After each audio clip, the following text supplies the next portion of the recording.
যে ভগবানকে সত্যিকারের হৃদয় থেকে চায়, সে যে কোনো বর্ণ, আশ্রম, সম্প্রদায়, পরিস্থিতি প্রভৃতির হোক না কেন, যতই পাপী দুরাচারী হোক না কেন, সে হল ভগবৎ প্রাপ্তির পূর্ণ অধিকারী।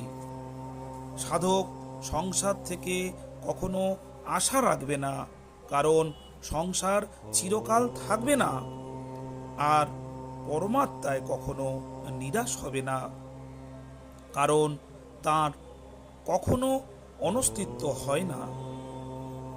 মাছ যেমন জল ছাড়া আকুল হয়, তেমনি আমরা যদি ভগবান বিনা ব্যাকুল হই, তবে ভগবানের সঙ্গে মিলনে দেরি হবে না।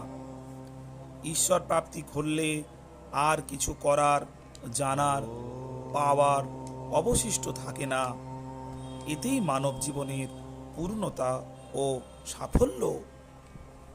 সাধকের ভেবে দেখা উচিত যে ভগবান সর্বত্রই বিরাজমান, অতএব তিনি এখানেও রয়েছেন। তিনি সর্বকালে বিদ্যমান, অতএব এখনই আছেন। তিনি সকলের মধ্যে বিদ্যমান, অতএব আমার মধ্যেও রয়েছেন। তিনি সকলের, তাহলে তিনি আমারও। ভগবৎ প্রাপ্তির জন্য আকুলতা দ্বারা যত শীঘ্র লাভ হয়, তত শীঘ্র লাভ বিচারপূর্বক করা সাধনার দ্বারা হয় না। নিজের মধ্যে তীব্র ব্যাকুলতা না হবার জন্যই ভগবৎ প্রাপ্তিতে দেরি হচ্ছে।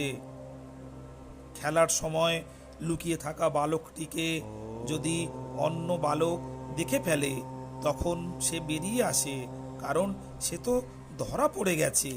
তাহলে এখন আর লুকিয়ে কি হবে? সেই রকমই ভগবান সব জায়গায় লুকিয়ে আছেন।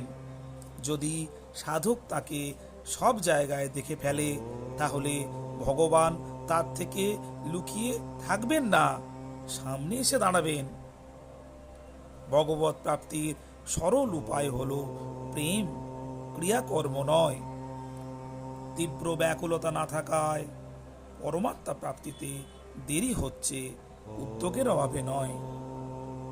শ্রোতাজন শুনলেন ঈশ্বর লাভে কি হয়। আর এই কথাগুলি যদি আপনাদের ভালো লেগে থাকে, দয়া করে চ্যানেলটিকে সাবস্ক্রাইব করতে ভুলবেন না। ভালো থাকবেন শ্রোতাজন। নমস্কার।